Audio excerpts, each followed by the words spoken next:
Just a couple more questions. Now, Mr. Harris accuses you of threatening him. This was mentioned earlier. Tell us about the threat he's claiming took place. Okay. Well, that's the part that I guess I'm the most befuddled about. I think the threat was that I was going to call the news media.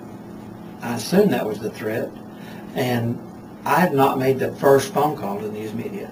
If that was the threat, and he's making the phone call, it only makes reason to say I didn't make the threat, and I didn't. The other threat was that I had friends in local places and in state level places. Well, that's a joke too. Because he must not have followed the news recently, and nor has he followed the radio programs to state, to find that I couldn't even get our charter revision passed through the state legislature. I must not have much influence there with the state legislature. So I would never have made that comment, ever. It just makes no sense.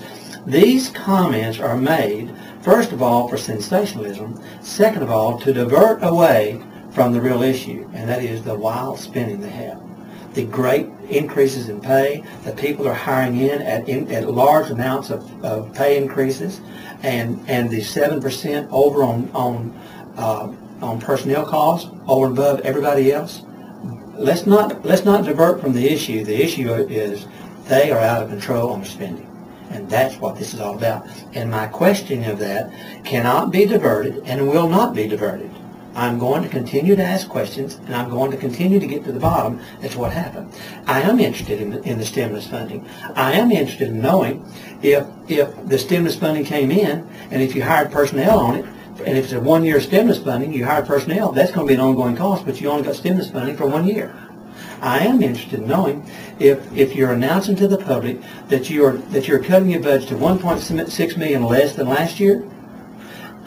The only way that could be accurate, transparent, would be if you took last year's budget, take out the stimulus funding that you received, and then take $1.6 million less than that, because your stimulus funding would only be 1 year. So let's not take it below what we received on stimulus funding. Take the stimulus funding out of the package completely, all 1 year funding or 2 year funding, and go back to those numbers and reduce it from that. And I'll promise you it didn't happen.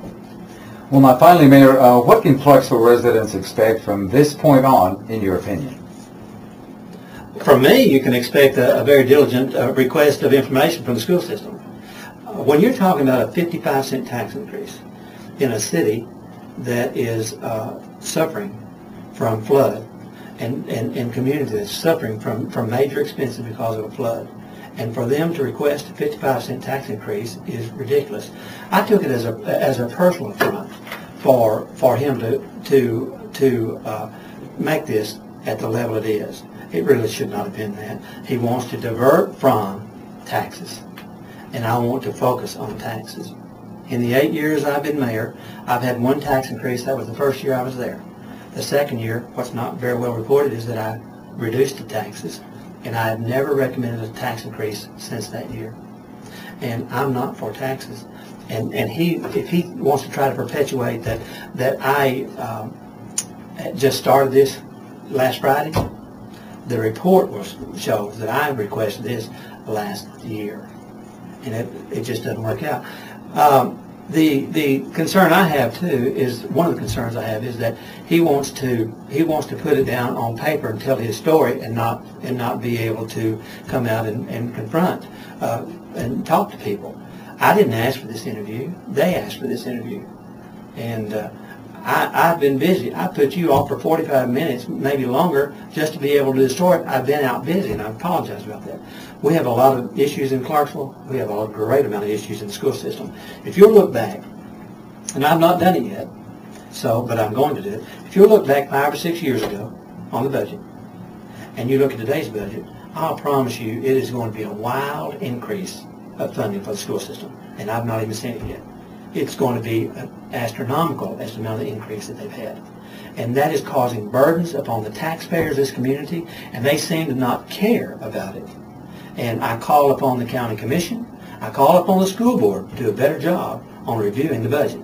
I plan on being there. I plan on calling county commissioners. I plan on calling school board members. I plan on asking them no tax increases and take the cuts back to the previous to the stimulus. All right, Mayor, I want to say thank you for taking some time and being with us on ClarksvilleNow.com.